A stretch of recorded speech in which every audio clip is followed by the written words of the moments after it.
percebe, né? Mas vamos lá, pessoal. Agora vocês estão vendo na tela aí. Ó, seguinte. Tá gravando? Tá gravando. Ó, aqui, ó, dá pra ver bem claro, ó. Agora, ó, a superfície de descarbonatação, ó. Tá vendo, ó? Isso aqui é tudo a camada que descarbonetou. Esse videozinho aqui eu peguei no YouTube é da empresa que vende um sistema para medir essa camada de descarbonatação. Tá? Eles vendem um software que pega a imagem e faz a medição. Vou continuar aqui, tá vendo? Daqui dá pra ver nessa parte clarinha. Todo mundo tá vendo aí nessa parte clarinha? Que vai dessa linha meio bege para baixo aqui, até onde termina e começa a ficar escuro. Essa é a camada descarbonetada, tá? Isso geralmente acontece porque fica exposto ao oxigênio. Quando a gente coloca a peça no forno de atmosfera controlada, aí isso não acontece. Que aí ela não deixa descarbonetar. Porque existe um equilíbrio entre a atmosfera do forno, né, e a superfície da peça, tá? Tem que estar um pouquinho de carbono em excesso na superfície aqui, tá? Pode estar no vácuo, tá? Ou usar gás inerte, para não acontecer isso aqui, tá? 3 coisas você pode fazer: usar vácuo, usar uma atmosfera ligeiramente carburante ou neutra, né? Ou gás inerte, tá? Aí não acontece isso.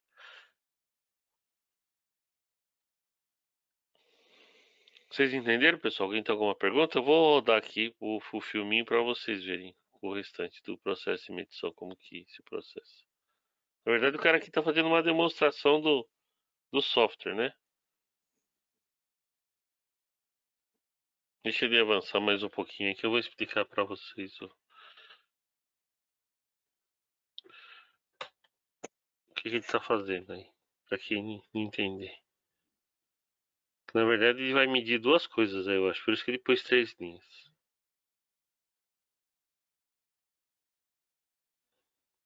Tô fazendo um ajuste fino aí, ó. Tá?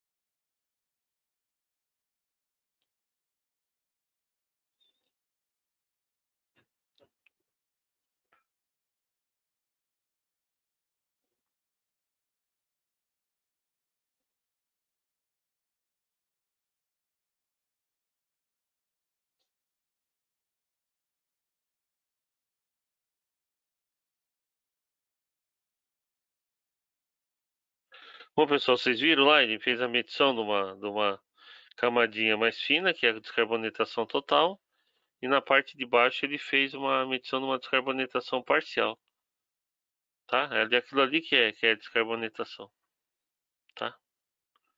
Eu preparei para vocês aqui uma aula também, tá? Lembra que eu falei que dava para usar, fazer cimentação sólida, tá? Esse vídeo aqui, ó, um cara de uma oficina ensina. É bom para ver isso aqui, é uma maneira bem simples de entender o processo, tá? Em larga escala, em escala industrial, a gente não faz isso. Mas para fazer alguma coisa assim, oficina, tal, funciona. Mas ele é bem didático porque ele explica até como fazer o material que você vai usar para carbonetar.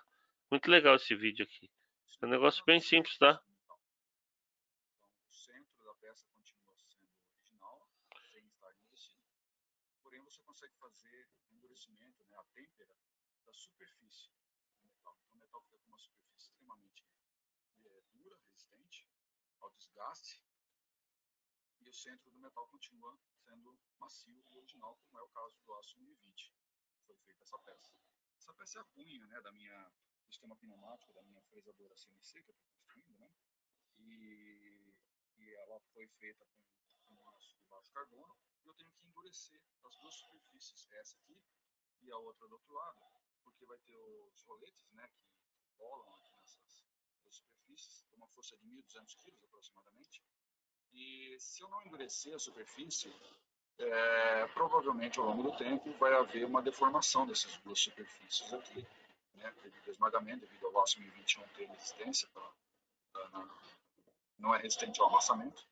Então, se eu endurecer a superfície, ele vai aguentar o esforço sem problemas. Então vamos lá, que eu vou mostrar para vocês como fazer a cimentação de metais. Para fazer o processo de cimentação de metais, a gente precisa do recipiente, onde a gente possa colocar a nossa peça, ser cimentada, né? E ela tem que ser envolvida com carbono.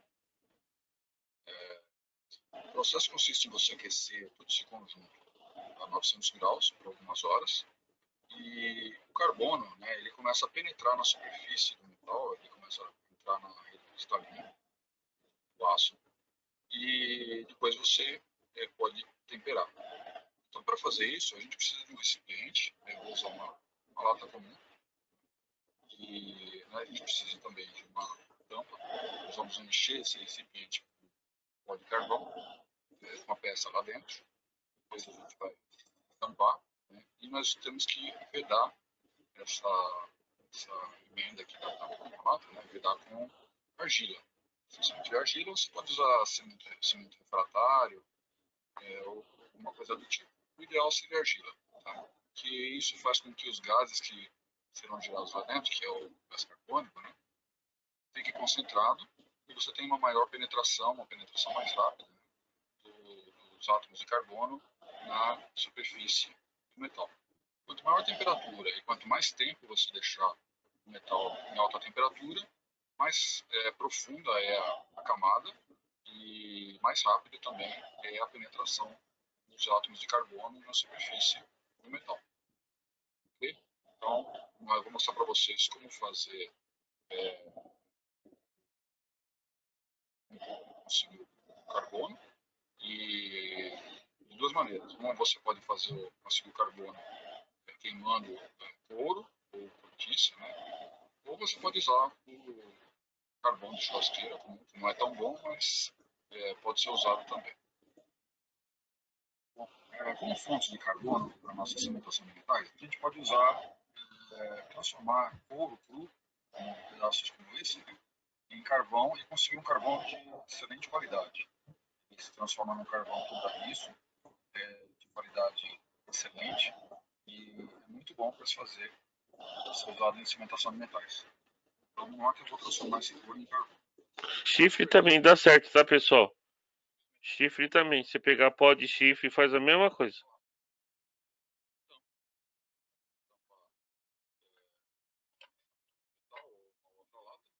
E a gente coloca uma maçarico e aquece por alguns minutos, até todo o couro se transformar em carvão.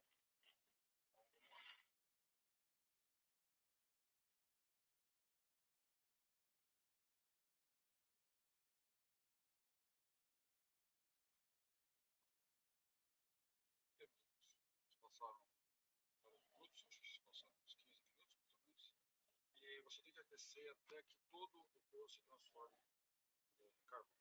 E agora é só a gente tirar lá de dentro, e que a gente tem esse tipo de carvão.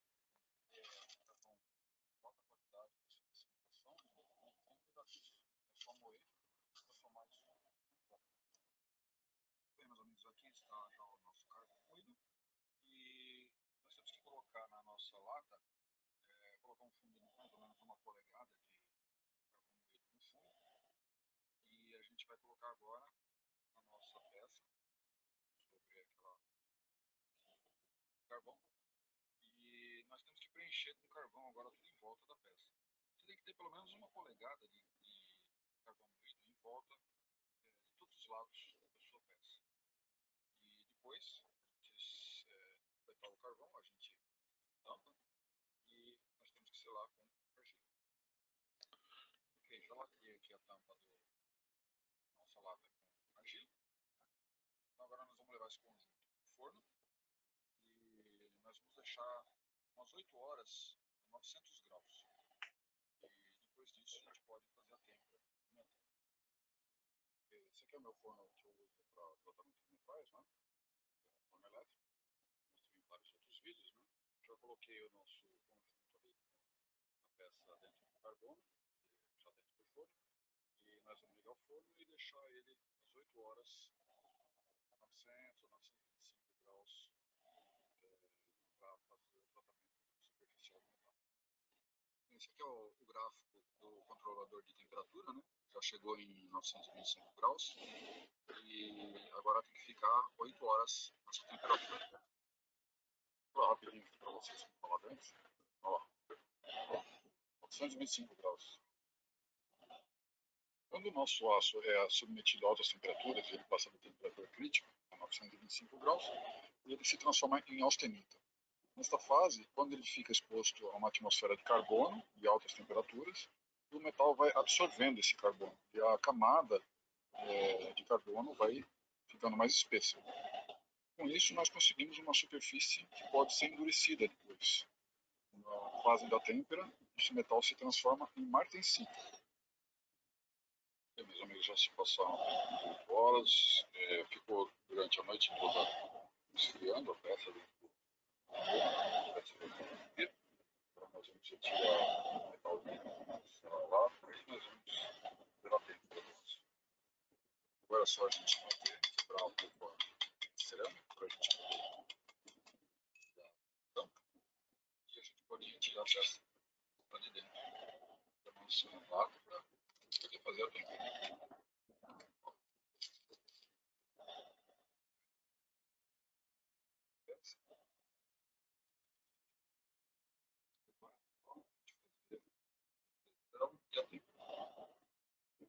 Veja que a peça saiu perfeitamente sem problemas, sem erosão, não houve nenhum tipo de erosão da superfície, que é muito interessante, porque a gente não perde o acabamento que a gente deu na peça. E também é importante notar que ela continua mole, ela não está endurecida, certo? Ela, apesar de estar com uma camada de carbono, que pode ser endurecida agora, ela ainda está mole, não foi temperada ainda. E essa camada, né, depois de 8 horas no forno, deve estar uma camada de aproximadamente 1,5 mm. E agora nós vamos levar ela para o forno novamente e nós vamos temperar. Aí sim a superfície vai ficar endurecida. Bom, meus amigos, nós vamos temperar essa peça agora. Não é uma peça pequena. Nós vamos deixar ela 15 minutos a 790 graus. Eu já pré-aqueci o forno já está a 790 graus. Nós vamos deixar ela lá dentro do forno por 15 minutos e depois esfriar em água. Vamos lá então.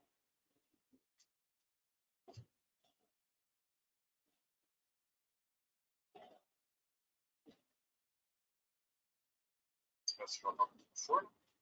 Vamos só deixar ela aí por 15 minutos. E aí a gente esfria ela em água. Bom, vamos tirar a peça lá do forno, já faz 15 minutos. E vamos mergulhar ela em água. A 790 graus. Vamos mergulhar em água. Vamos fazer movimentos para esfriar rapidamente a peça. Diferentes movimentos em formato de 8. E agora a nossa peça está temperada. Ela está extremamente dura e ainda tem que ser revenida. Senão ela fica sujeita a atritos. Bem, eu quero mostrar para vocês aqui o resultado da peça após a têmpera, né? Ela ainda falta fazer o revenimento, mas eu quero mostrar para vocês como endureceu o metal. Veja que se eu pegar uma lima e passar no canto, eu não consigo, a lima desliza sobre a peça, mas eu não consigo tirar limalhas de metal. Uma desliza, mas eu não consigo desgastar o metal. E eu tenho uma outra peça similar, também de aço 20, que não foi feito endurecimento, e vou mostrar para vocês aqui, só para comparação. Esse aqui é o mesmo bloco que eu fiz aquela conta, né? Veja como ela agarra. E essa aqui eu consigo uma gasta peça. Não sei se vocês conseguem ver, mas dá até para ver onde a linha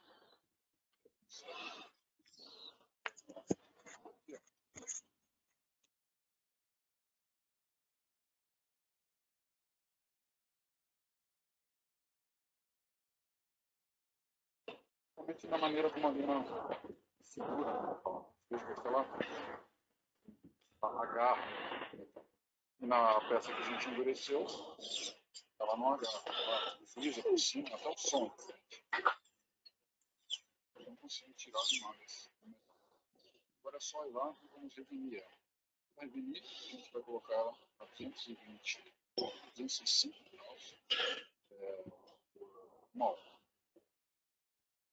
Muito bem, agora nós voltamos de novo a peça para o forno, que é para a gente fazer o revenimento. Né? Então ele tem que ser mantido uma hora a 205 graus.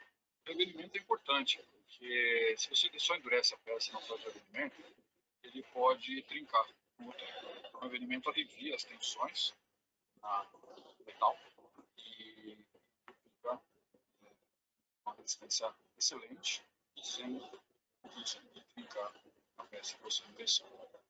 A peça já ficou uma hora a 205 graus, já está terminando o revenimento, já vai desligar. E aí a gente pode retirar a peça lá do forno. Vamos então retirar a nossa peça dentro do forno. O revenimento já está concluído, né? Já ficou uma hora, 5 graus. E agora é só tirar a peça. Nessa fase do revenimento, a nossa peça não é mergulhada em água nem em óleo. Você retira ela do forno e está pronto. Nosso 2020, que não foi envelhecido, normalmente tem uma dureza de 10 aproximadamente de cada volta. Quando você faz o endurecimento, chega a 60, a 62 dureza na escala volta. E após o revenimento, ele pode chegar mais ou menos a 58, a 60, cai um pouquinho o endurecimento. Porém, o revenimento, como eu falei, é muito importante. E agora, a peça está pronta, é só fazer uma limpeza. Se você quiser, você deixa novamente, dá uma tomada um pouco melhor, porque acho que não precisa. Então, levemente mais áspera do que estava originalmente. Os tratamentos térmicos, você acaba tendo superfície queimada, talvez seja interessante você deixar novamente, dar uma a peça depois limpa, meu Deus, eu achei que depois do processo ela fica levemente áspera, então você tem que dar uma inchadinha para fazer com que ela volte a ficar livre, né? E é isso daí. Eu espero que essa técnica seja mais uma ferramenta no ensino para vocês. Espero que tenham gostado, que seja muito interessante. E vou deixando aqui um abraço a todos os meus amigos, todos que apoiam, todos que se inscreveram no meu canal. Um grande abraço a todos e até a próxima.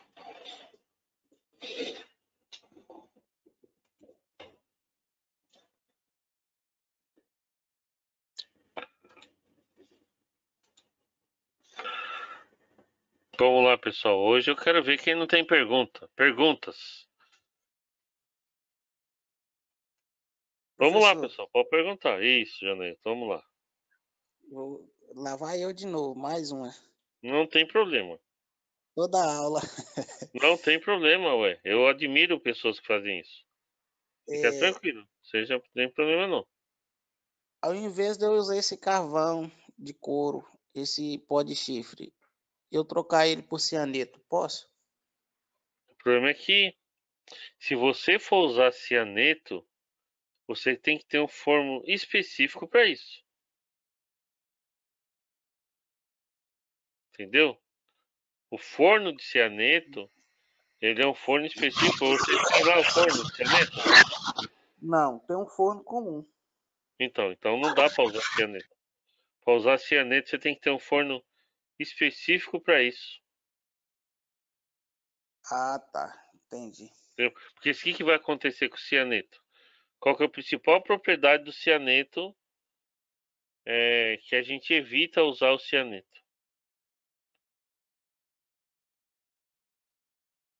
Você sabe, não? Não. Ele é tóxico. Pequenas concentrações ele é tóxico. Entendeu? Então você tem que tomar cuidado com isso. Porque você pode criar um dano na pessoa que estiver operacionalizando e fazendo esse trabalho. Entendeu? Esse que é o problema. Tem que tomar cuidado com isso, muito cuidado. Entendeu? Porque ele é tóxico. Então, você tem que ter um forno específico para você usar cianeto. Senão a pessoa que for fazer o trabalho, ela vai se contaminar. Então, geralmente quando o forno é de cianeto, ele tem tampa, esse sal de cianeto, ele é aquecido numa condição em que ele libera o mínimo possível de gases e o forno tem tampa. Então, de maneira segura, a melhor forma de fazer isso é fazendo o carvão com o couro aí, como o rapaz fez, né? Ou com chifre também dá, tá? Quem mora em região rural aí, né? É mais fácil e mais barato, né? Porque chifre o pessoal acaba jogando fora, né? Aqueles chifres grandes, assim, de boi, o pessoal geralmente vende, né? Mas chifre pequenininho de vaca, às vezes o pessoal nem dá valor, né? Se bem que da vaca não se perde nada, né? Da vaca não se perde nada, né? Tudo do boi, da vaca é vendido. E aquilo que a gente pensa que vale menos é o que vale mais, né? Então, dependendo do lugar aí, não sei se é fácil, mas de repente é mais fácil achar o chifre do que. Ou o couro. Vocês viram que o couro o cara fez aí ficou legal, né? Aqui em São Paulo tem loja que você compra esses pedacinhos de couro aí na sucata, né? Sapateiro, lugar que faz bolsa, essas coisas. Às vezes tem uns pedacinhos lá que o pessoal joga fora. Tá, mas tem outras, tem formas também, Janailton, de maneira industrial de fazer isso, tá?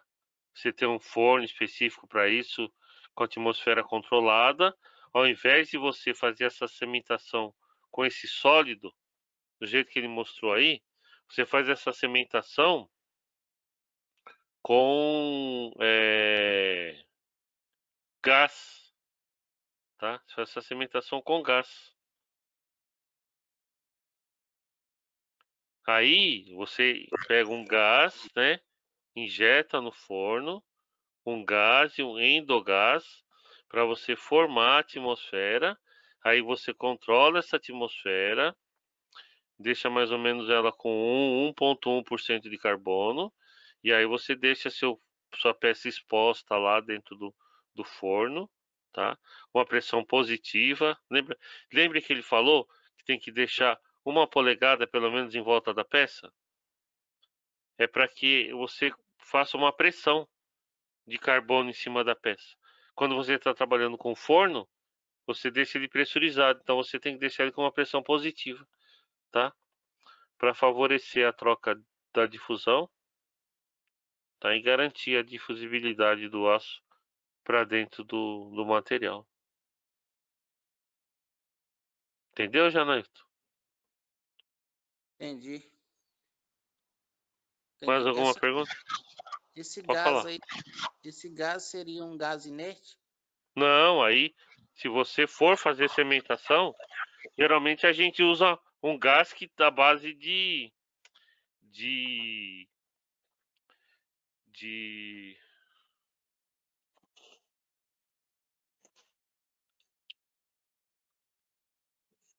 o gás é.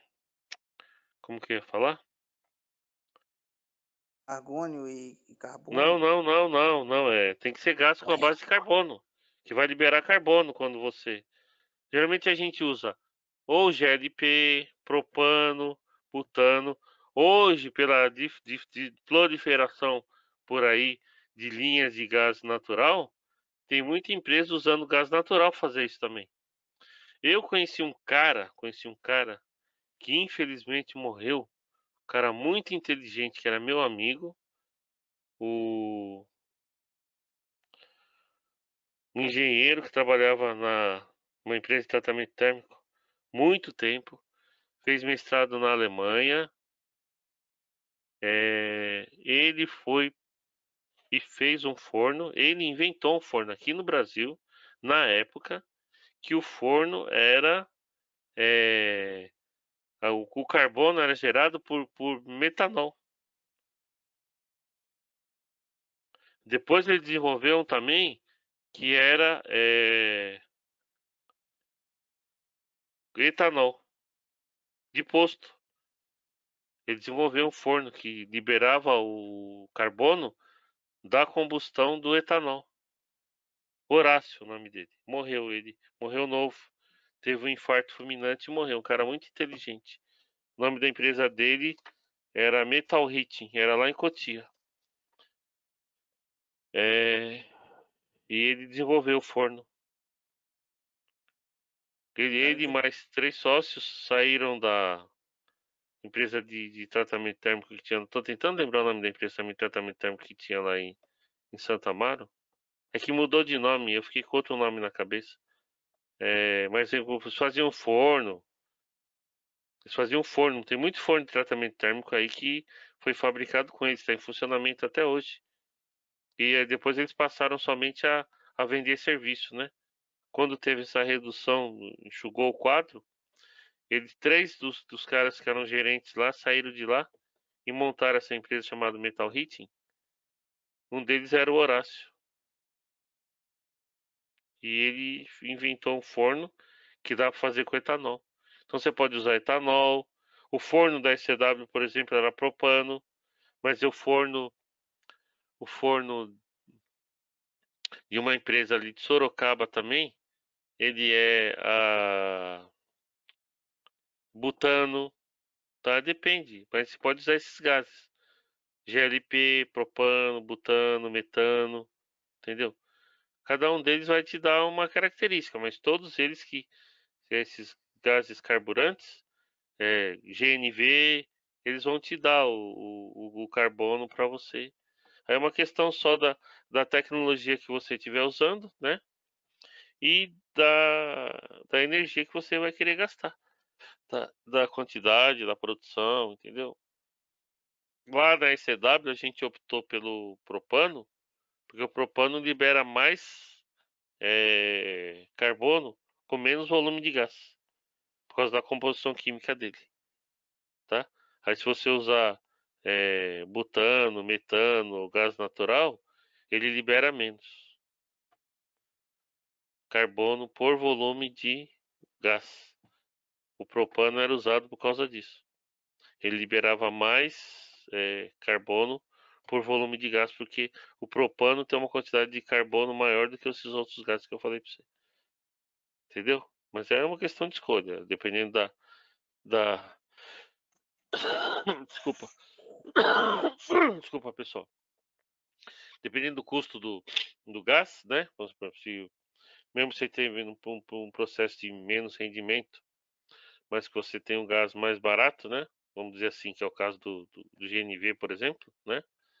Aí compensa você usar GNV ao invés de usar o propano, né?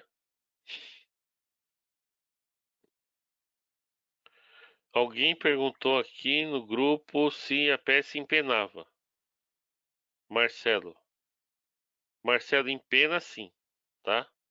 É que essa peça aí que o cara mostrou é uma peça muito pequenininha, tá? Mas quando a gente faz isso industrialmente, em larga escala, ele mostrou ali que ele pegou a peça e deu uma lixadinha, né?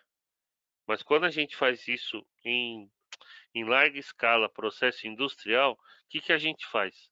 A gente usina a peça inteirinha, tá? Usina ela inteirinha.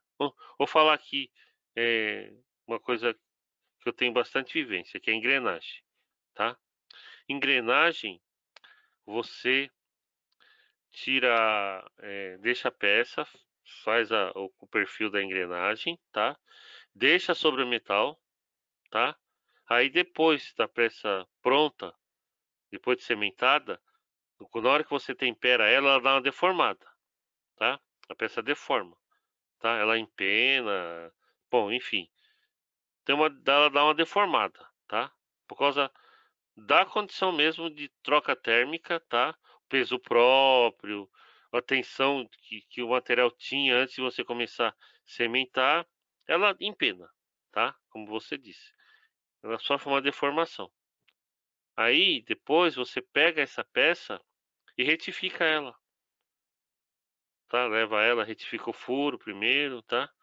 Depois prende em outra máquina, retifica os dentes, e aí você tem a peça acabada bonitinha. Então, aquela deformação que você teve, né, e que ocasionou devido ao processo de cementação, ela é eliminada na retífica, tá? Isso já é previsto já, quando a gente faz o projeto da peça, já deixa um sobremetalzinho já para poder tirar na retífica. Só que, como toda coisa, né?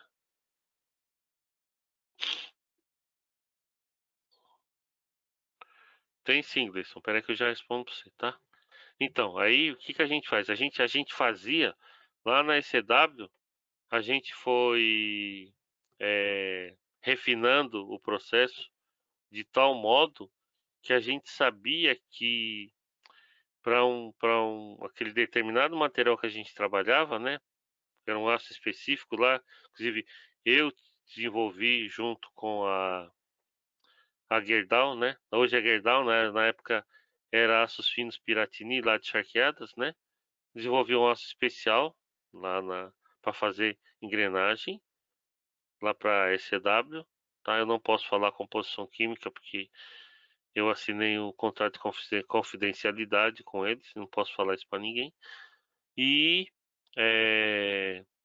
esse material, né? A gente conseguia através do controle da temperatura de tratamento, da atmosfera do forno e da temperatura do óleo, tá? Eu também desenvolvi um óleo como empresa fabricante de óleo.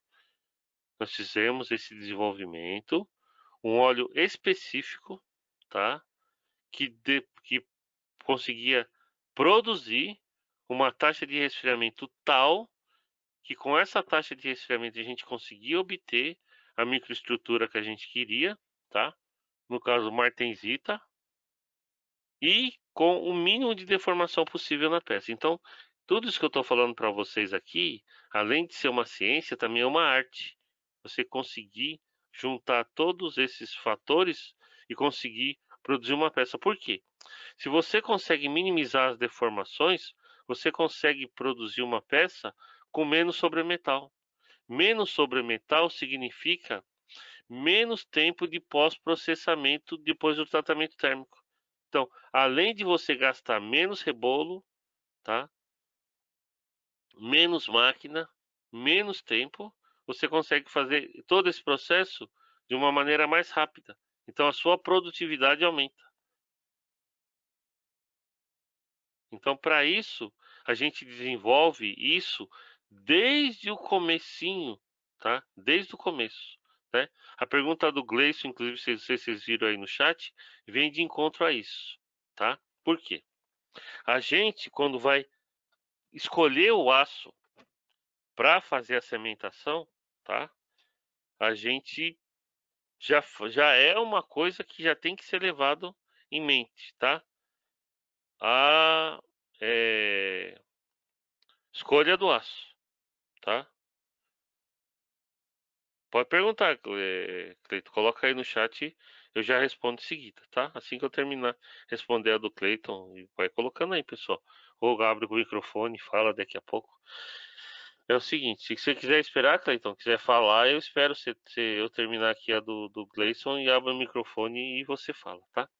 Vamos lá, pessoal. Então, ó, o Gleison, é assim, ó. A escolha do material, tá?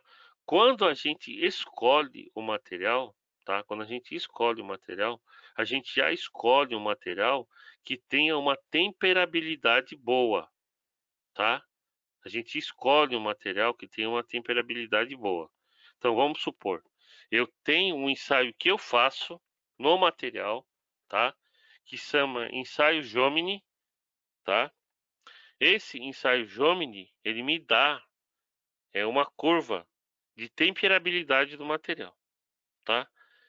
Eu fiz muito esse ensaio, tá? Muito. Mais de 1000 ensaios desses eu fazia por ano, quando eu trabalhava lá na ECW, tá? Porque cada lote de material eu tinha que cortar uma barra, levar para usinar, fazer o ensaio de Jomini, né? E fazer a qualificação do material para ver se ele ia atender ou não a temperabilidade que eu queria no meu material. E muitas vezes, apesar do material estar dentro da faixa especificada pela norma, você perguntou se tem norma. Tem norma, tá? Esses aços, por exemplo, eles têm uma norma SAE, ou uma norma específica do material. No caso nosso lá, nós tínhamos uma norma interna, tá? Mas vou falar do material comercial. Um aço 8620, por exemplo, ele tem uma tabela de temperabilidade Jomini. Eu tenho uma tabela de temperabilidade Jomini para o material para cimentação, material para construção mecânica, etc. Tá? Mas o que eu faço? Eu pego minha barra que eu recebi, preparo um corpo de prova e submeto ali um ensaio, que chama ensaio Jomini. Esse ensaio Jomini me dá uma curva, e através dessa curva que está especificada na norma SAE, né, na norma SAE, ele te dá a faixa. Para cada etapa do ensaio, você faz uma medição de dureza e faz esse registro, tá? Muitas vezes está dentro especificado, mas está na faixa mínima. Você não poderia reprovar o material, mas sabendo disso, você já age diferente com aquele lote. Sabendo que ele tem um material que tem uma temperabilidade mais baixa, você, durante o seu processo, você muda a temperatura do óleo, aumenta a temperatura de cimentação, entendeu? Aumenta a concentração de carbono, para quê? Para dar um up nele, para na hora que você for temperar, você ter um ganho, tá? E depois que você sementa, também tem alguns ensaios que você faz, tá? Um dos ensaios que você faz é você cortar a peça. Deixa eu ver, eu teve um que eu fiz aqui recentemente. Deixa eu ver se eu acho aqui. Vou mostrar para vocês, é bem interessante. Esse aqui que eu fiz foi para uma empresa que a engrenagem falhou. Os caras queriam saber se ela tava, se ela estava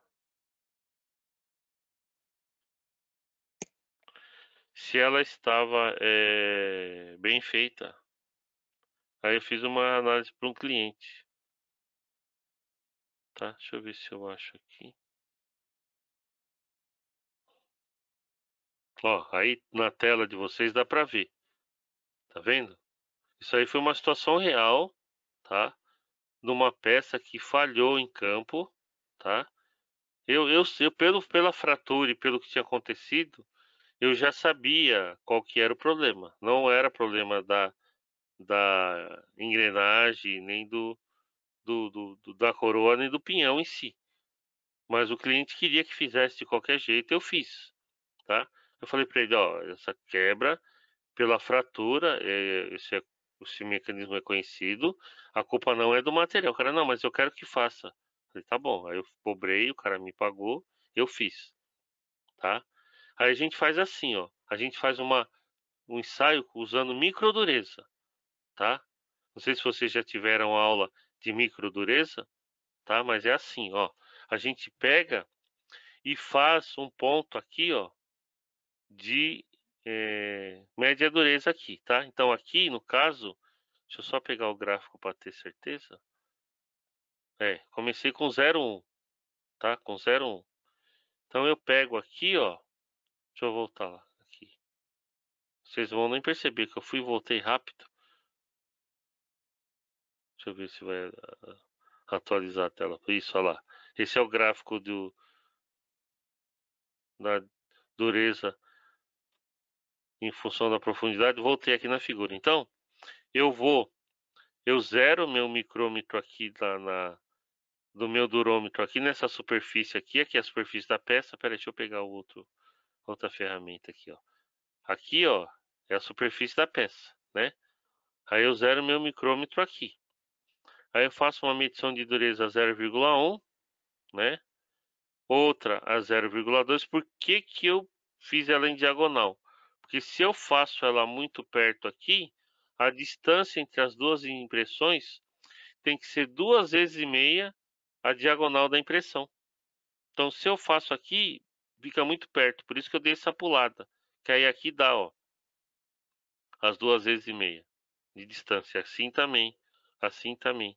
Se eu colocar uma muito em cima da outra aqui numa linha reta assim, ó, vai ficar muito perto. Aí eu contraria a norma, meu ensaio é inválido, tá?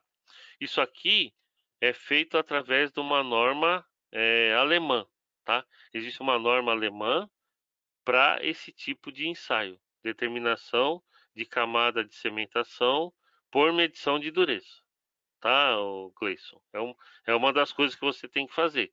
Você, por dureza, você mede a camada de cementação. Daqui a pouco eu vou mostrar o gráfico para você e vou mostrar para vocês qual que é o critério, tá? Mas a gente faz assim, ó. Lembra que o cara falou lá no filminho que quanto mais tempo você deixa, mais o carbono penetra, né? Então, aqui no caso, né, o carbono chegou até mais ou menos aqui nesse quinto, sexto ponto aqui, tá? Até aqui o carbono entrou na peça, ó, mais ou menos essa faixa aqui, ó, tá? Aí a gente tem aqui, ó, uma penetração a 0,1, 0,2, 0,3, 0,4, 0,5, 0,6, 0,7, 0,8, 0,9, 1 milímetro, 1,1, tá? Aqui eu não me preocupei mais porque já tinha saído fora da faixa que eu ia utilizar. Por isso que eu fiz assim, pertinho, tá? Essa aqui é a região da coroa, tá? Coroa da peça. Então, são duas peças, um conjunto de engrenagens sempre é um par, coroa e pinhão, tá? Ou duas coroas, tá? Ou uma coroa e um pinhão, tá? No caso aqui, era uma coroa cônica e um pinhão cônico, tá? De um conjunto de um redutor que quebrou em serviço. Aí então eu fiz aqui a medição da dureza, da microdureza, né? Aí eu fiz da coroa, né? E também fiz aqui a microestrutura, tá? Da parte endurecida, isso aqui é martensita, deixa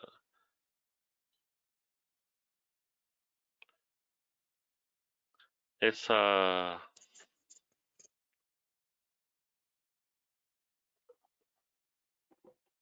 é a microestrutura martensítica daquela superfície que eu mostrei para vocês agora, que eu medi dureza, né?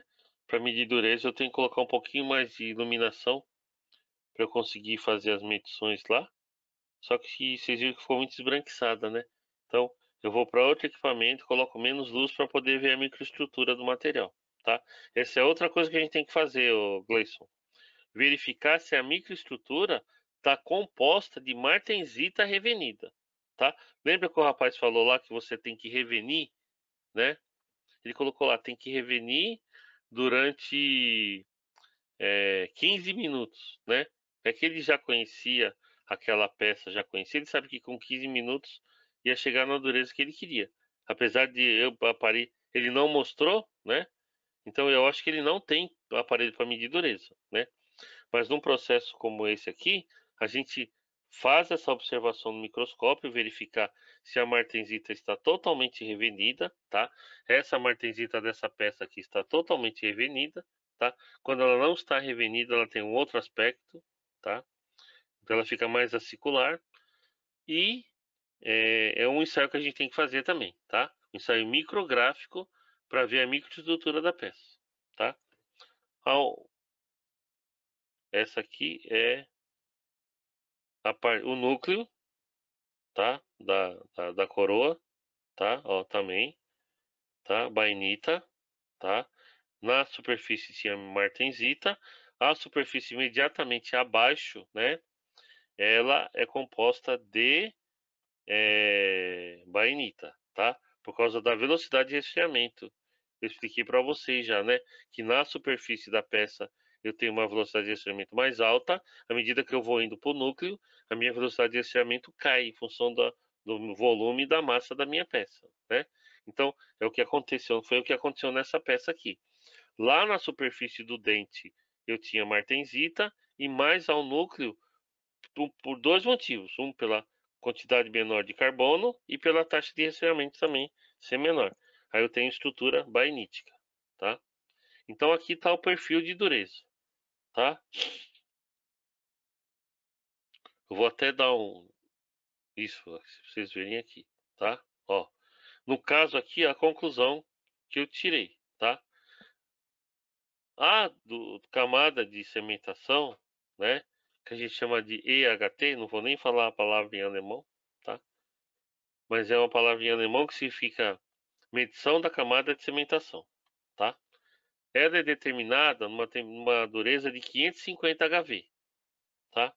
Então, quando a minha peça chegou a 550 HV, né, eu cruzei mais ou menos aqui. Deixa eu fazer com ferramenta de caneta que é melhor.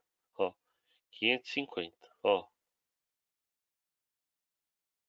tá? Mais ou menos aqui, tá? Então eu projetei para cá, né? E cheguei mais ou menos, tá? Então, como não chegou no 1, a gente joga pro de baixo. Então, garantido, a gente tinha nessa peça uma camada de 0,9 milímetros, tá? Porque é por aqui, ó. Eu meço a dureza e vou medindo, ela vai caindo, né? Por que que ela cai? Porque o teor de carbono vai diminuindo, tá? Ó, o primeiro ponto aqui, normalmente é assim mesmo, tá, pessoal? Primeiro ponto, segundo ponto, eles são um pouquinho mais baixa a dureza, sabe por quê? Tem um pouquinho de austenita retida. Como o carbono estava muito alto, na hora que eu faço a têmpera, não dá tempo de todo o carbono transformar em martensita. Eu fico com um pouco de austenita retida, tá? Não transforma. Aí a presença dessa austenita retida faz com que os meus primeiros pontos tenham uma dureza mais baixa, tá? Então, até 0,2 milímetros de profundidade, eu tenho um pouquinho de austenita retida. Então a dureza é um pouquinho mais baixa. Mas isso não é de todo maléfico para a peça. Isso ajuda na acomodação nos primeiros momentos que essa peça está trabalhando, tá? Então ela acomoda numa superfície e depois ela volta a endurecer novamente, tá? Mas isso é um outro mecanismo que não está relacionado com o tratamento térmico, está relacionado com o trabalho mecânico, tá? Aí então, ó, depois, né, ela atingiu o máximo de dureza aqui no 0,3, porque aqui eu não tenho mais austenita retida, e a partir daí ela começa a cair, tá? E por que cai? Porque o teor de carbono vai diminuindo, tá? Ele dá uma estabilizada aqui, né? Daqui até aqui praticamente a dureza ficou estável, né? Por quê? Porque aqui a gente teve um aumento do teor de carbono da superfície, né? Depois o carbono ficou um ponto onde você consegue uma microestrutura totalmente martensítica aqui, né? E aí a dureza é boa. À medida que eu vou entrando para o núcleo da peça, né? Nesse sentido aqui, ó, a minha teor de carbono vai diminuindo. Ele diminui. Aqui ele deu uma estabilizada, né? E depois aqui caiu de novo, né? Esse ponto aqui que caiu é aquele que eu falei que dá para ver lá na primeira foto. Deixa eu voltar lá para vocês verem. Ó, dá para ver aqui na primeira foto. Oh, meu Deus. Aqui, ó. Tá vendo? Ó, deixa eu apagar aqui, peraí. Ó, aqui, ó. 1, 2, 3, 4, 5, 6, 7, 8, 9. Tá vendo? Até aqui a gente teve uma penetração boa de carbono. Daqui para cá já não tem mais. Então daqui para cá que a dureza começa a cair. Então Os meus 550 é até aqui, mais ou menos assim, ó. Nessa faixa aqui, ó. Tá? Aqui, ó. Até aqui eu tenho endurecimento, eu tenho carbono que difundiu no material e que cementou minha peça. Daqui para cá eu já não tenho tanto carbono, tá? Então, vamos voltar lá para baixo. Com esses dados que eu passei para vocês, a conclusão, né? Com 550 HV, né? Que no caso é o padrão da ECW, é o padrão da norma, tá? Para cementação é 550 HV, tá? Alguns fabricantes colocam 500, outros 600, tá? Mas a ECW, que esse redutor era da ECW, é 550 HV. Então, a camada de cementação é 0,9, tá? A dureza superficial também foi medida. É outro método de verificar, Gleison. É medir a dureza superficial, tá? Então, a gente mede a dureza superficial, né? Ele deu uma dureza de 56 a 57 Rockwell C, que confirma que a peça foi revenida, tá? E bate com o que eu vi na minha microestrutura, tá? Aí depois eu fiz a medição também do pinhão, tá? Do pinhão, como eu usei uma carga menor, eu não precisei fazer aquele impressão pulando, né? Para lá, para cá, para lá, para cá, para lá, para cá, para lá, para cá. Eu vim e fiz uma medição direta, tá? Aí, ó, o primeiro ponto lá, 01, 02, 03, 04, 05, 06, 07, 08, 09, 1, 1.1, 1.2, tá? Vou descer aqui, ó, tá? A microestrutura da superfície também, martesita revenida e austenita retida. Aqui dá para ver um pouquinho de, ó, esses pontinhos brancos aqui, ó. Aqui dá para ver bem, ó. Esses pontinhos brancos aqui assim, ó. Isso aqui é austenita retida, tá? Não é fácil de ver não, pessoal. Isso aqui só óleo treinado, tá? E nós estamos falando de uma coisa que eu ajudei a desenvolver, tá? Então é uma coisa que eu conheço muito bem. Não é qualquer um que vai olhar para essa microestrutura aqui e ver isso não, tá? Isso aqui é um olho bem treinado, uma pessoa que tem bastante vivência com isso, tá? Não sou melhor do que ninguém por isso não, tá? É só que eu tive a oportunidade de vivenciar isso, tá? Aí, ó, aqui, tá? Aí aqui para baixo, ó, a microestrutura do núcleo, tá? Bainita, tá?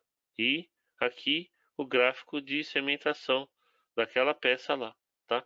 Apesar de eu ter ido com ele até 1.1, né?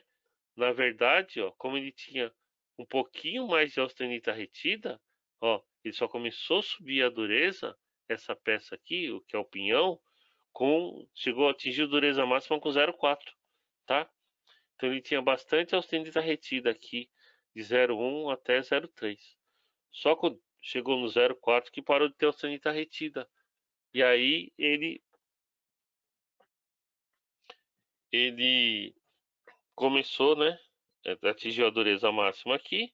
E daqui para lá, o teor de carbono foi caindo, né? Com 550 ele deu 0,7, né?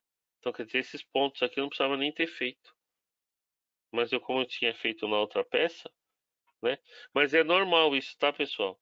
A coroa geralmente tem a camada de cimentação mais alta do que a do pinhão, tá? Embora 0,7 para 0,9 não faça muita diferença, tá? Quando eles desgastarem a esse nível, o barulho que ele vai fazer vai ser tão irritante que ninguém vai deixar de perceber ou vai continuar usando, tá? Isso aqui é uma peça que é feita para trabalhar silenciosa, tá? Outra coisa. Vocês viram que a dureza da engrenagem deu 56 a 57 Rockwell C? A dureza do pinhão deu 42 a 43. É isso mesmo que é para dar. Sabe por quê? É para gastar o pinhão primeiro, porque ele é uma peça menor e mais fácil de substituir quando desgastar. Então ele já é feito mais mole, para quando ele for se precisar trocar, troca o pinhão, que ele é mais mole, tá? Ó, nossa, aqui embaixo eu tô mostrando as normas, não sei se já atualizou aí para vocês, deixa eu ver. Atualizou agora, né? Ó, então aqui embaixo eu tô mostrando as normas, tá? Ó, preparação do corpo de prova. ASTM E3 de 2017, viu, Gleison? Tudo tem norma, ó. Medição de dureza, Vickers, né? Conforme a ASTM E92. Medição da dureza Rockwell, ASTM E18 de 2020, tá? Medição da camada de cimentação, conforme ISO 18023 de 2026, tá? Então, para todo esse processo de controle, tem norma, tá? Agora eu vou ver se eu acho aqui para mostrar para vocês um vídeo de como que é esse ensaio de temperabilidade Jomini. Eu vou mostrar para vocês o ensaio, como ele é feito, mas hoje em dia, tudo isso é feito através de uma metodologia de cálculo. Porque teve um cara chamado Grossman que ele inventou uma metodologia de cálculo que substitui um ensaio. Daqui a pouco eu mostro o software para vocês e como que ele faz a conta e como que funciona. E ele dá a curva até mais bonitinha do que a gente constrói quando faz com o ensaio, tá? Deixa eu procurar aqui um. Professora, então não faz trabalho aí não, né? Um trabalho bem minucioso mesmo, né? O que você está falando aqui? Para fazer a engrenagem ou esse trabalho que eu fiz de análise? Esse trabalho de análise, tratamento, Sim. de adição de carbono, não é qualquer um que faz, não. Não, não, é uma coisa bem particular, tem que ter um conhecimento muito bom. Eu, graças a Deus, né, como eu já disse para vocês, eu por ter nascido aqui em São Paulo, né, tive a oportunidade de ter acesso a uma escola boa, né, que é a Escola Senai lá de Osasco, onde isso é ensinado, bem ensinado mesmo. Então, quando você chega na indústria, você tem condições de intervir no processo e com conhecimento de tudo isso que eu estou transferindo, esse conhecimento que eu estou transferindo para vocês, eu recebi também, muito jovem, né? Lá por 1986, 87, eu tinha aula disso, né? Então, quando eu cheguei na indústria, eu cheguei bem com conhecimento muito bem alicerçado, e naquele tempo o negócio era mais ou menos que nem desse cara do vídeo aí, ó.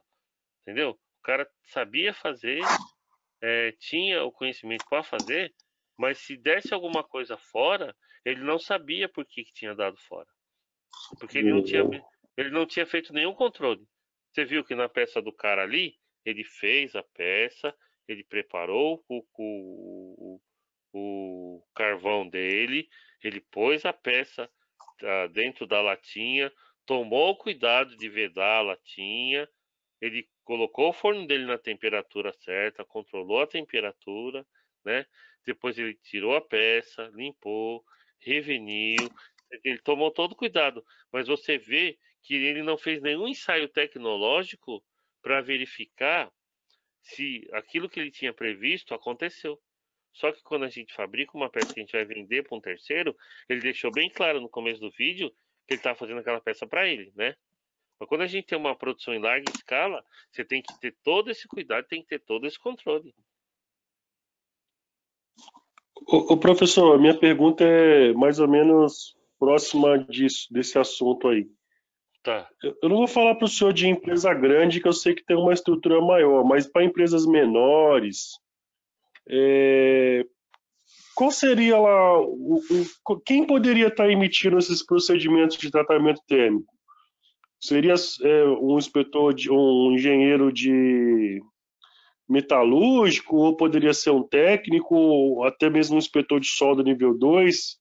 Não, o inspetor de solda nível 2 não tem o conhecimento para isso e nem é requerido no Uhum, curso e nem é atribuição de nível 2 isso, porque isso não é solda. Então, para essa sim. questão, para essa questão, a pessoa que tem o conhecimento para escrever esse procedimento seria um engenheiro metalúrgico, engenheiro de materiais, né? Ou o técnico em metalurgia. Ah, um técnico em metalurgia também tem atribuição para emitir um procedimento. Isso, emitir o procedimento, fazer ensaio, fazer tudo isso. Tá? Um técnico em metalurgia. Ele tem atribuição e tem o conhecimento para poder fazer isso. E eu até incluiria aí os engenheiros mecânicos. Mais engenheiro mecânico formado numa universidade em que na grade de mecânica tenha as disciplinas de ensaios de materiais, né? E também as Uhum. disciplinas de tratamento térmico, porque não são todas as grades de curso de engenharia mecânica que têm essas disciplinas. A gente vê muito Mas engenheiro deixa mecânico eu te que perguntar, não tem conhecimento. Pode falar, para o desculpa. cara fazer um procedimento de tratamento térmico, ele tem que fazer uma série de ensaios ou é mais baseado na experiência dele ali, na rotina dele?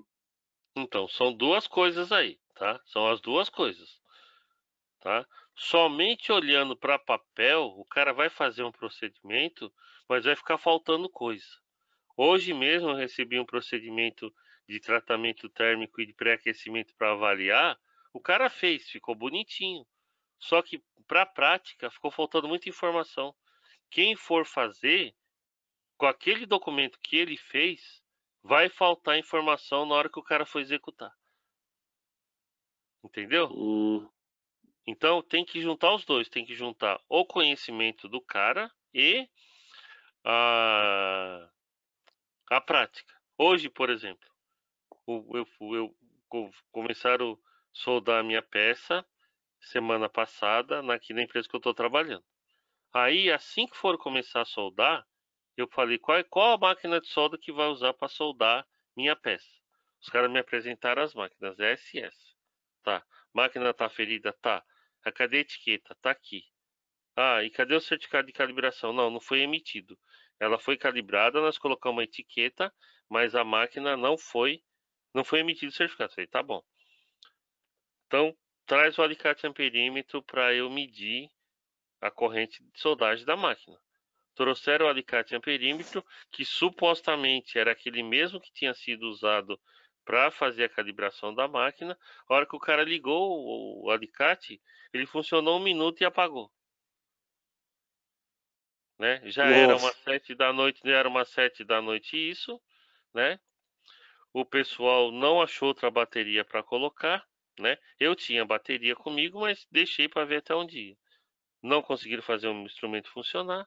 Eu fui no meu carro, peguei o meu alicate amperímetro, o meu multímetro, fui lá, pus na máquina, ligamos a máquina estava marcando no display da máquina 240 amperes e no meu aparelho aferido 200 amperes. E lá tinha etiquetinha falando que a máquina estava ferida. Aí, Professor, a calibração de máquina de solda geralmente é feita dentro do próprio fornecedor mesmo? Ele com esses instrumentos que você falou, ele tem capacidade de calibrar a máquina dele? então, na verdade, pela norma, você tem que colocar a sua marca, a sua máquina, num banco de carga que te extraia da máquina uma potência contínua. E você só consegue isso fazendo isso através de um banco de carga que consegue te dar uma dissipação que seja mais ou menos homogênea, tá? Calibrar a máquina de solda com ela soldando não é recomendado pelas normas internacionais. Você tem que ter um banco de carga que te suga a carga. Como a gente faz? A gente É, monta um banco de resistência e liga na máquina. E aí faz esse banco de resistência consumir a máquina por efeito Joule. Entendeu? mas é difícil ver isso aí. Acho que é Não, mais então. na base do instrumento mesmo. Então, mas esse instrumento que a gente usa, a gente, na verdade, está fazendo uma verificação. Foi o que eu fiz, uma verificação. Se aquele que o display da máquina está marcando e aquilo que está realmente sendo usado para soldar é a mesma corrente, né? Aí beleza. Aí eu falei, ó, já mandei parar a máquina. O que nós vamos fazer? Ah, vamos trocar a máquina. Eu dei risada, né?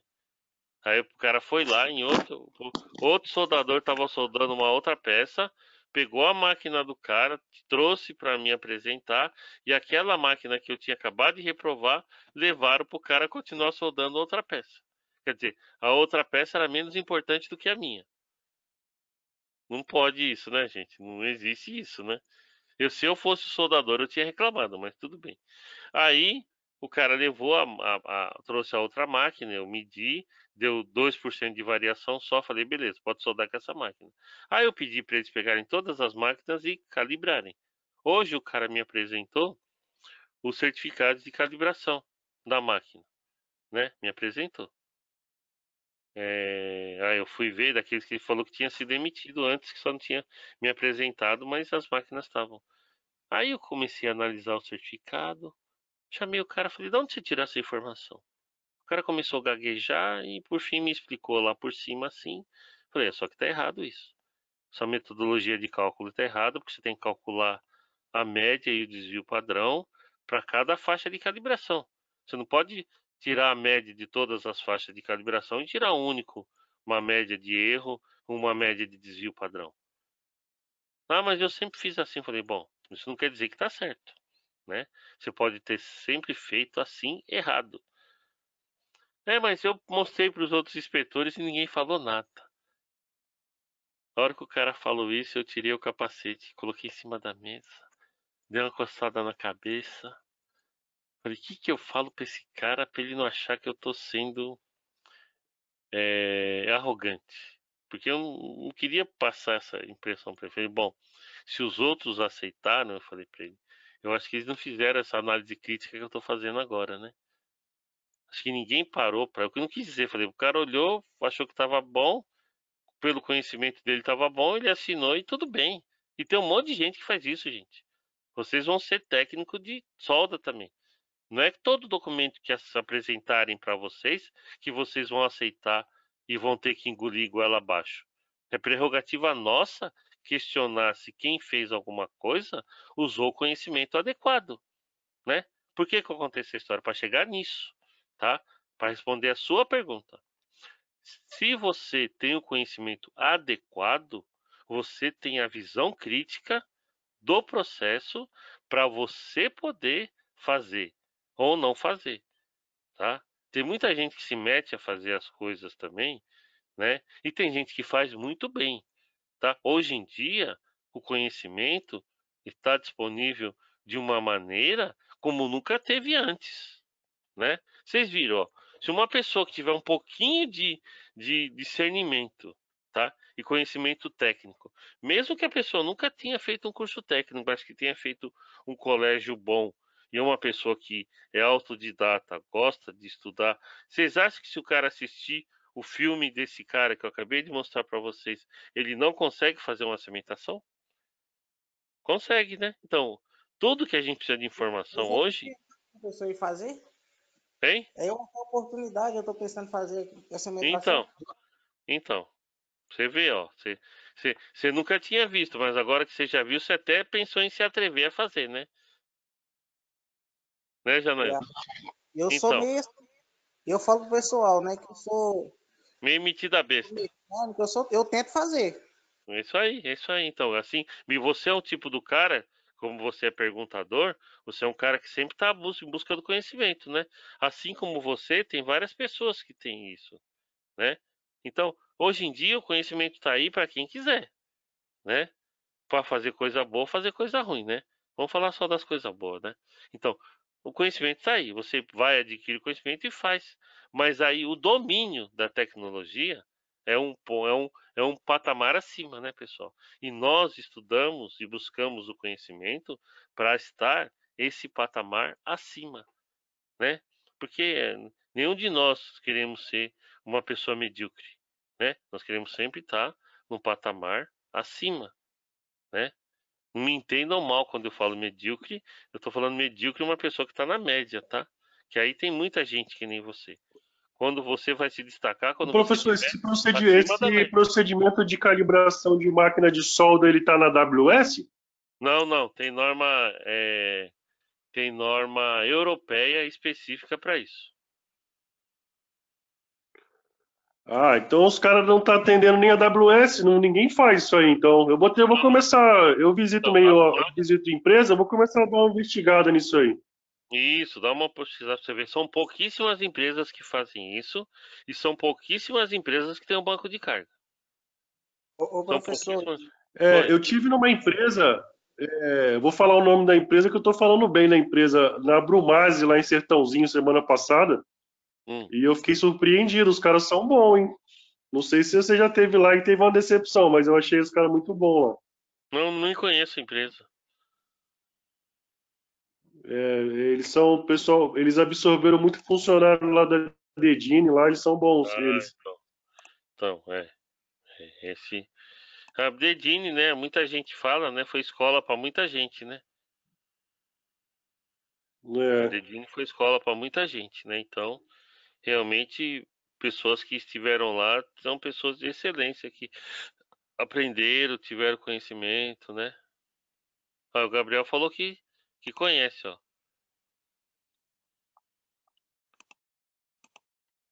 Bom, eu conheço eles assim. respondida. foram bem lá, eles foram bem, não foi? Não, não, o Gabriel, que é da região, acabou de falar que o pessoal lá é bom, ó. Pode falar, Gabriel. É o Janailton. A Brumase ela é referência em qualidade em vários aspectos. Ah, tá. É. Então, aí, por aí dá pra ter uma ideia. E você tá que distância você tá deles, ô Janailton? Eu tô aqui agora 28 quilômetros. Ah, é pertinho. Assim, ô, professor, assim, estou falando de norma aí. Por exemplo, a gente pegou um serviço alguns anos atrás na CSN lá em Volta Redonda, Rio de Janeiro. Sei, já tive lá muitas vezes já. Eu Eu fui fui lá para pegar, desenvolver o aço para fazer os motores da ECW também. Foi um outro fornecedor que eu tive que ir para desenvolver material.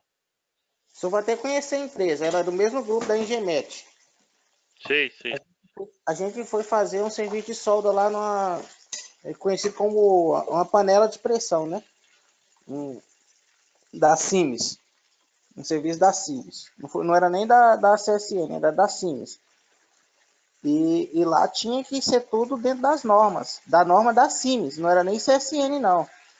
Sim, As máquinas de solda tinham que ser soldado tudo na amperagem que eles desenvolviam, o aquecimento da peça, o pré-aquecimento, o, o aquecimento durante a soldagem, tudo, todas as normas eram Sims. E o pós-aquecimento, tudo seguindo normas da Sims. E era uma norma bem rigorosa. Até o pessoal falava, mas para que isso? Eu falei, gente, vamos seguir. Se é norma, temos que seguir. Temos que seguir. Não é ser chato, é trabalhar correto. sim, sim. Se você tem domínio, você vê que tem alguma coisa ali que não tem propósito, você pode até perguntar pro cara por quê? Posso fazer assim? Mas se você nem tem domínio, você querer vir discutir, entendeu? Mas eu uso essas oportunidades para mim aprender mais. Eu ficar, por que tem Sim, que ser isso? Por que sim, tem que sim. ter tal norma? Sim, exatamente, exatamente. Mas não, mas sabe o que acontece às vezes, Janailton? O cara, já aconteceu comigo isso várias vezes, né? E nessa empresa que eu tô agora aqui em Minas já aconteceram algumas também.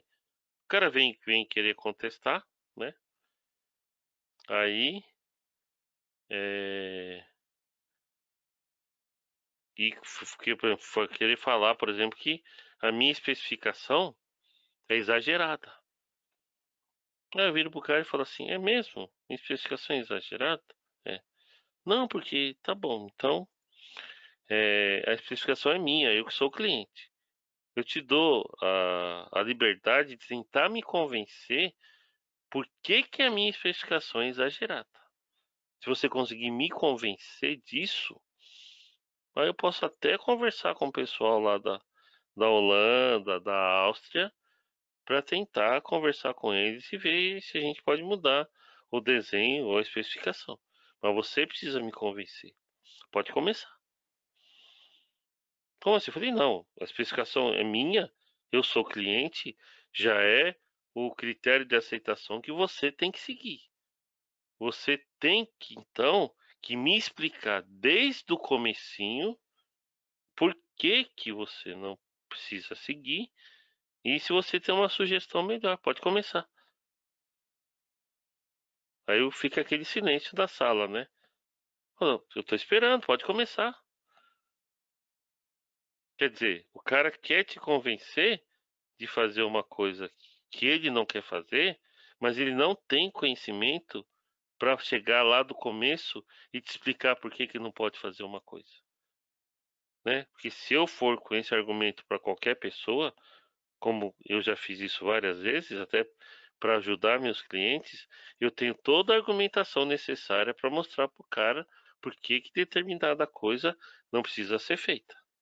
Então, é complicado, né? Por isso, gente, a gente tem que estudar todo dia, tá? Perguntar, fazer que nem o Janailton, ir atrás de informação, etc. e tal. Vamos ver se eu acho aqui o ensaio Jomini para mostrar para vocês um filminho aqui que é muito legal. Ah, tem aqui, ó, muito bom. Acho que do jeito que esse aqui tá, só pelo jeito da figura aqui, eu acho que deve estar bem legal. Deixa eu correr. E a fonte é boa também, ó. É o Laboratório de Engenharia de Materiais da Unicamp. Play aqui. O experimento Tá, simples vamos ver se... consiste em avaliar a temperabilidade de duas ligas de aço, sendo uma do aço SAI 1045 e outra do aço SAI 4340. Neste experimento, os procedimentos de ensaio seguem o regimento da norma americana ASTM-A 255. Toda a metodologia de testes foi dividida em 4 etapas, que são: preparo do corpo de prova, ensaio de homem, ensaio de dureza e metalografia. Na primeira etapa, os 2 corpos de prova devem ser confeccionados a partir dos materiais na condição inicial de como recebido, conforme as medidas geométricas estabelecidas pela norma. Basicamente, o corpo de prova possui o formato de um cilindro, com um ressalto para apoio. A modelagem desse formato foi conseguida pelo processo de usinagem por torneamento. O próximo passo corresponde ao ensaio de homem. Nessa etapa, os corpos de prova são submetidos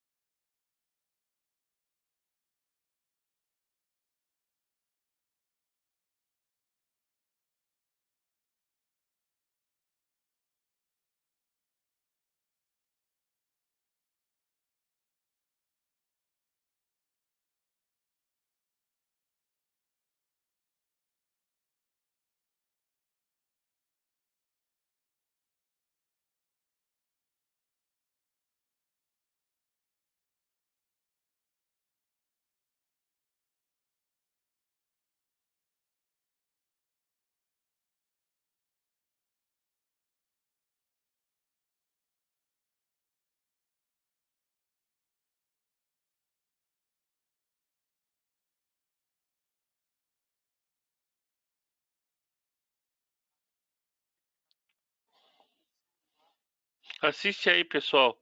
Depois eu explico para vocês. Eu volto e se explico. A imagem é muito boa, vale a pena.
Bom, pessoal, novamente aí vocês não conseguiram ouvir, né?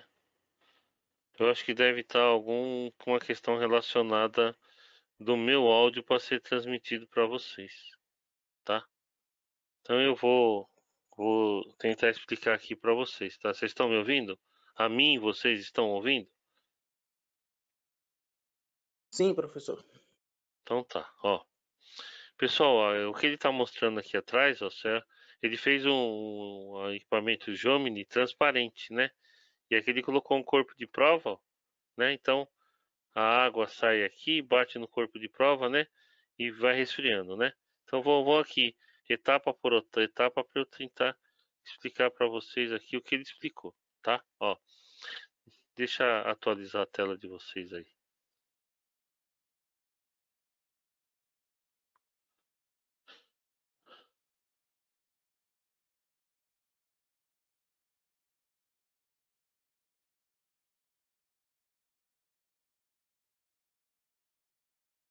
Aqui, por exemplo, ó, nessa tabela aqui, ó, ele mostrou, né, que os ácidos, né, esses ácidos que tem o H, que significa hardenability, são materiais que têm a temperabilidade garantida, tá? Isso tanto para materiais DIN, ISO, quanto para materiais americanos, da norma SAE, né? Então, a norma que determina como fazer esse ensaio de temperabilidade de Jomini são as normas SAEJ 1268 e a DIN 10083 e 10084, tá? A SRJ 1268, ela inclusive hoje em dia já dá metodologia para você fazer isso através de cálculo, tá? Então você tem um SE 1045, né, comum, e você tem um H. Se você comprar o SE 1045 comum, o cara não é obrigado de garantir que ele vai ter uma boa temperabilidade. Mas se você vai no mercado e fala, não, eu quero 1045H, o cara tem que te garantir que ele vai ter a temperabilidade medida numa faixa de temperatura de ensaio e uma faixa de dureza que vai garantir que ele está dentro daquela faixa especificada pela norma, tá? Mesma coisa para um 4140, para um 5140, 8620, um 4340, né? E um 41 cromo 4, né? Que é o 4340 na norma europeia, tá? O 41 cromo 4 e o 4340 são os mesmos materiais, tá? Vocês podem ver que muda um pouco aqui a composição química, mas a faixa é bem parecida, né? O europeu costuma ser melhor, porque a edição de elementos de liga aqui é maior, tá? Isso eu já falei para vocês já há um tempo atrás que os materiais europeus eles têm uma garantia de qualidade melhor, né? Na época eu comparei com o material chinês, né? Mas o americano também tenta economizar, tá? Então aqui ele mostrou as composições químicas dos materiais, né? E por que que tem o H? O H garante a temperabilidade, tá? Aí depois, né? Mais um pouquinho para frente no vídeo aqui, ele mostra esse slide aqui, né? Nesse slide ele mostra, deixa eu atualizar aí para vocês, né?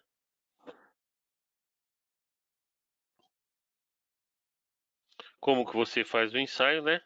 Propriamente dito, né? Você pega uma barra aí de 1 polegada de diâmetro, né? Se for na norma americana é 1 polegada por 4, né? Se for na norma europeia é 25%, que no fim das contas é quase a mesma coisa, tá? Aí você pega essa amostra, você austenitiza ela. A temperatura de austenitização, como nós já vimos antes, vai depender muito da composição química do material, né? Então você austenitiza, para cada material você tem uma temperatura de austenitização. Lá na norma você vai ter essa temperatura, ou você pode calcular em função da sua composição química. Mas geralmente, como se trata do ensaio, né? Normalizado, você tem que seguir a temperatura da norma. Aí a gente resfria, né? O corpo de prova através de um jato d'água que a temperatura da água tem que estar a 24 graus Celsius, tá? Tem que estar a 24 graus Celsius, tá?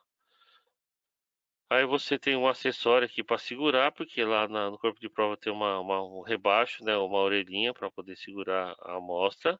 A distância do bico do jato até a ponta do corpo de prova tem que ser 12 milímetros e o tubo também tem que ter 12 milímetros de diâmetro, tá? Então a gente tem aqui, ó, a água a 24 graus Celsius, né? A temperatura de oxigenização, a peça está oxigenizada, recebe água fria e ela começa a esfriar daqui para lá. No vídeo dá para ver isso bem visto, né? Então, tem que tomar cuidado com isso aqui, os 12,5 aqui, os 12,5 aqui no diâmetro, a temperatura da água, né? Depois que resfriou, a gente tira a barra e mede dureza, tá? Com esses pontos de medição de dureza, a gente constrói um gráfico, tá? Esse gráfico de medição é o que?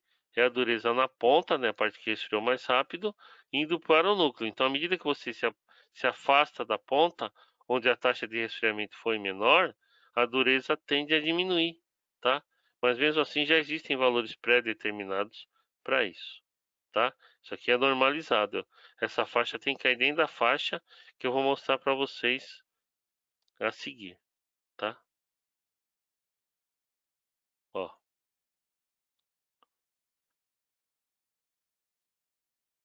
Então, para todos os materiais, né?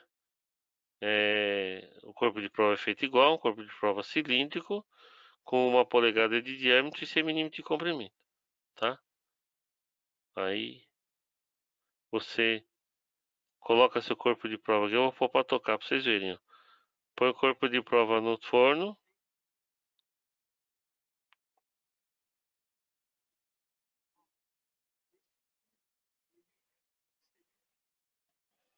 Essa parte é legal, ó, presta atenção. Espera que daqui a pouco vai entrar aí para vocês, ó.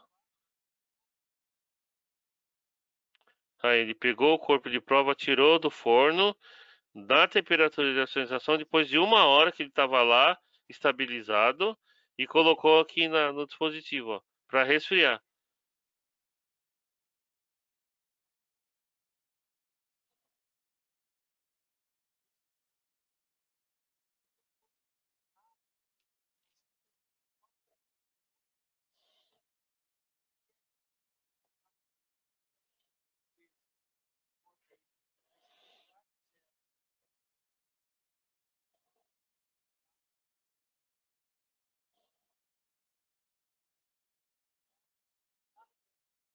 Então, depois que a gente termina de resfriar o corpo de prova, né?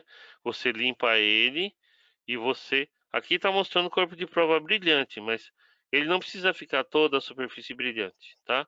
Você precisa fresar ou lixar duas superfícies diametralmente opostas a 180 graus e fazer a medição da dureza, tá? Aí a gente faz a medição de dureza de cada 1,6 milímetro, tá, pessoal?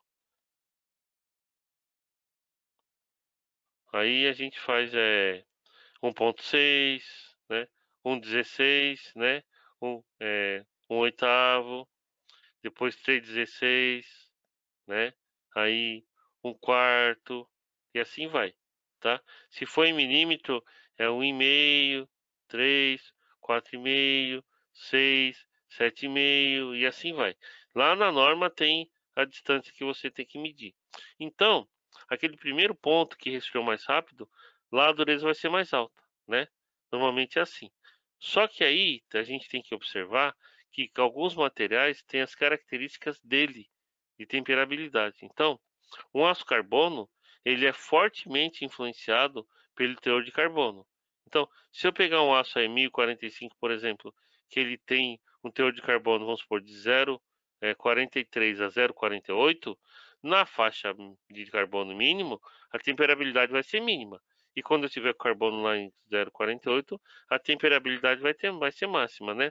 Então, o carbono influencia de uma certa maneira que vai dar o valor mínimo e máximo da curva, né? Isso para aço carbono. Quando a gente começa a trabalhar com aço ligado, essa influência deixa de ser somente do carbono e passa a ser dos elementos de liga, né? Vou mostrar agora aqui para vocês algumas curvas que ele mostrou aí no vídeo, né? Vocês não conseguiram ouvir o que o cara falou, mas o que ele falou foi mais ou menos o que eu vou repetir para vocês agora aqui, ó, tá? Vamos adiantar um pouquinho aqui o vídeo para chegar na curva, tá? Ó, essa curva que vai aparecer para vocês aí daqui um pouquinho, tá?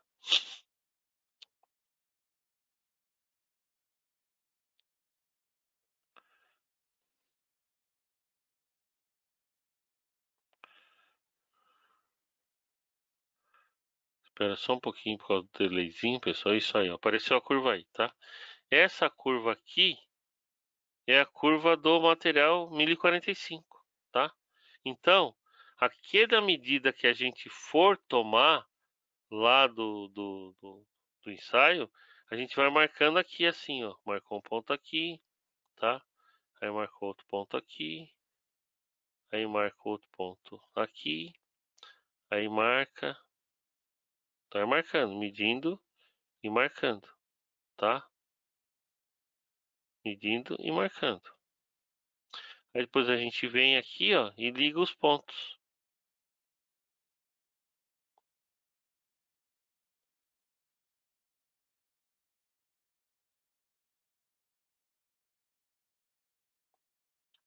E constrói uma curva, tá? Essa curva que a gente vai construir tem que estar entre essa linha superior e a linha inferior, dentro da faixa máxima e mínima do material, tá? Se acontecer de a gente vir aqui e, por favor, desse ponto aqui, eu marquei o outro ponto aqui e meu outro próximo ponto já derem fora da curva e fizer isso aqui, ó, o material tá reprovado, tá, pessoal? Tá? Dificilmente vai acontecer isso, tá? Mas se acontecer isso aqui também, ó, o material também tá reprovado, tá? Geralmente quando ele não dá para baixo, tá? Principalmente aço carbono, tá? Aí para outros materiais, né? Por exemplo, um aço que não seja um aço carbono, que é o caso do 1045, um aço que tenha um teor de carbono um pouquinho maior, né? Deixa eu adiantar um pouquinho aqui, ó, o filme para colocar outro material para vocês verem aqui.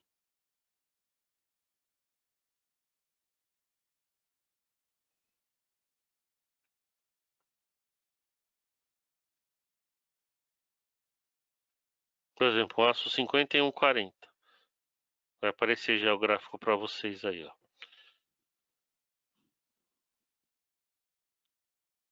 Eu adiantei um pouquinho o vídeo aí para chegar no gráfico do 5140.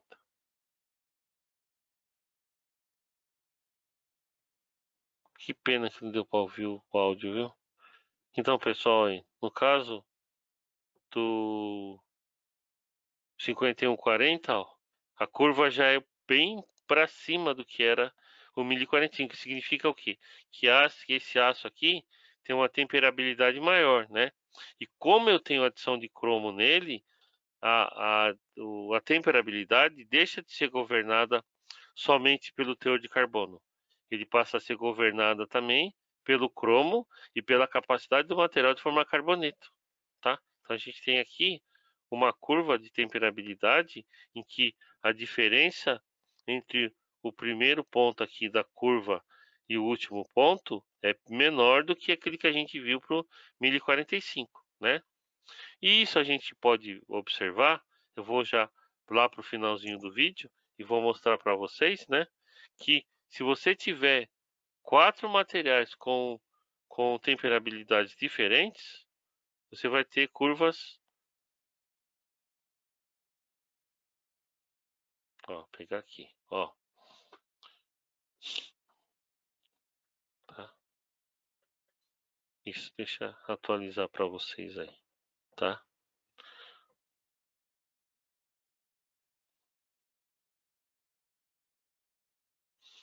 Ó, só para vocês terem uma ideia aqui, tá? Ó, aqui nós temos a curva do 1045, do 5140, do 4140 e do 4340, tá?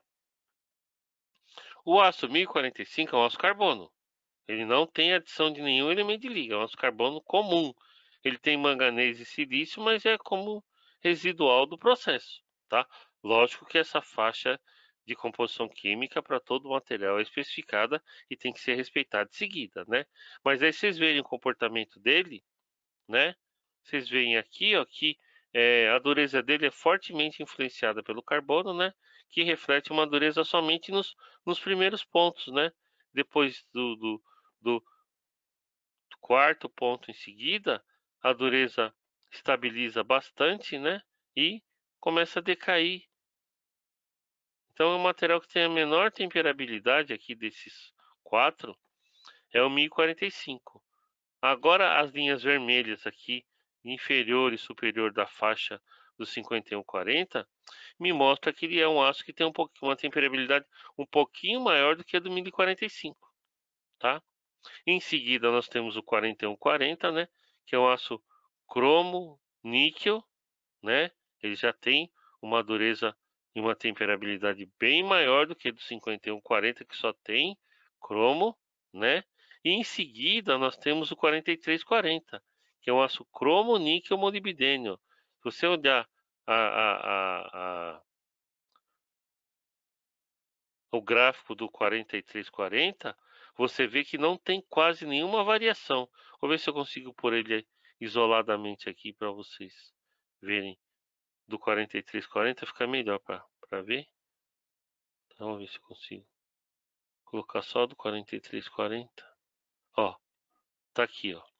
Já vai atualizar para vocês já, tá? Espera só um pouquinho, pessoal.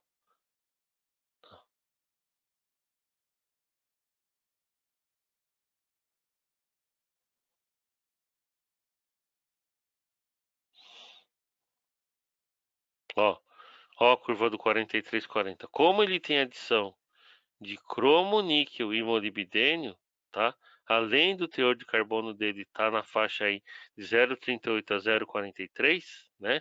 Então, ele é um material que tem uma temperabilidade muito boa, tá? É um material que ele dá uma dureza aí, ó, praticamente ao longo de toda a superfície, independente da espessura do material, né? Até 2 polegadas, né? Que é o que esse gráfico demonstra aqui, né? 32, né, são avos de polegada. Então, 32 avos de polegada, né, são 2 polegadas, né? Que eu estou fazendo medições aqui de 1 em 1,16, né? Então, 16, 32, 32, 16 avos são 2 polegadas, né? 32 dividido por 16 dá 2. Então, aqui, ó, eu tenho uma distância da ponta do meu corpo de prova lá do ensaio até esse ponto aqui, ó, de 2 polegadas. Vocês podem observar que a variação, né, ao longo da espessura do material é muito pequena, tá? O ensaio que foi feito aqui foi o mesmo que foi feito no 1045, mas aqui eu tenho uma temperabilidade bem maior, né, melhor do que de um aço carbono, melhor do que um aço que tem adição somente de cromo e melhor do que um aço que tem adição de cromo e níquel, que é o caso do 4140. O 4340 tem adição de cromo, níquel e molibdênio. Esses três elementos de liga conferem ao 4340 propriedades de temperabilidade excepcionais, bem maior do que a do 4140. Tá, pessoal? Perguntas, por favor. Se vocês não têm perguntas, eu quero que vocês me digam que vocês entenderam, por favor. Janailton? Deu para entender sim. Desses materiais aí, o único que eu já tive contato foi com o 4140. Tá, mas aí o 4340 ele tem um comportamento parecido.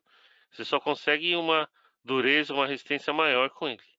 Gleison, Michael, Daniel, Dinaldo, Gabriel, Marcelo e Adriano. Vocês têm alguma pergunta? Tranquilo, professor, tranquilo. Entendi, professor. Muito boa explicação aí. Então tá bom. Edinaldo? Tranquilo, professor. Então tá bom. Pessoal, tudo certinho aí, então todo mundo entendeu? Os outros, se não quiserem se manifestar, fica tranquilo. Tranquilo, professor, tranquilo. Então tá bom. Então, pessoal, eu vou colocar o link desse também aqui, tá? Para quem quiser assistir depois aí no seu computador com áudio, né? Porque no meu não deu. Nenhum dos dois métodos que eu tentei utilizar aqui foi suficiente.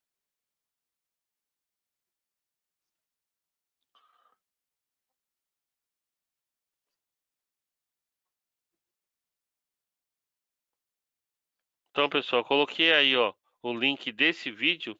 Quem quiser depois assiste no seu YouTube aí, tá? É muito legal. A explicação do cara é boa, tá? Ele comete uns erros de português aí, mas são toleráveis, tá? Professor, Beleza? Oi, vou uma falar. dúvida minha aqui. Esse Pois não. material 4340 aí, ele é mais usado para peça que sofre torção, vamos dizer assim? Isso. Ó, só tem uma coisa que eu fiz lá na NCW que eu posso falar, tá? Eu sugeri e eles acataram, inclusive depois isso foi feito até na Europa, a substituição do material dos eixos todos de 1045 para 4340, tá? Por quê? Você consegue, que eles iam fazer? Eles iam aumentar o diâmetro dos eixos para aumentar a, a capacidade do redutor. Eu sugeri mudar o material, que aí você mantendo o mesmo diâmetro, você tem uma resistência mecânica maior, tá? A limitação do redutor, na época, era a capacidade de torque e a resistência à torção do eixo. A engrenagem tinha uma resistência boa, só que o eixo limitava. O que nós fizemos? Substituímos alguns eixos por 4340 e outros eixos de redutor de mais baixo torque para 4140. Aí ele é temperado e revenido, desculpa, para uma determinada dureza e resistência, e se usa eixo de 4340 ou 4140 no lugar em que se usava os eixos de 1045. Então, comparado com 1045, sim, você tem razão. A resistência à torção dele é bem maior do que o 1045. Tanto 43 quanto 4140.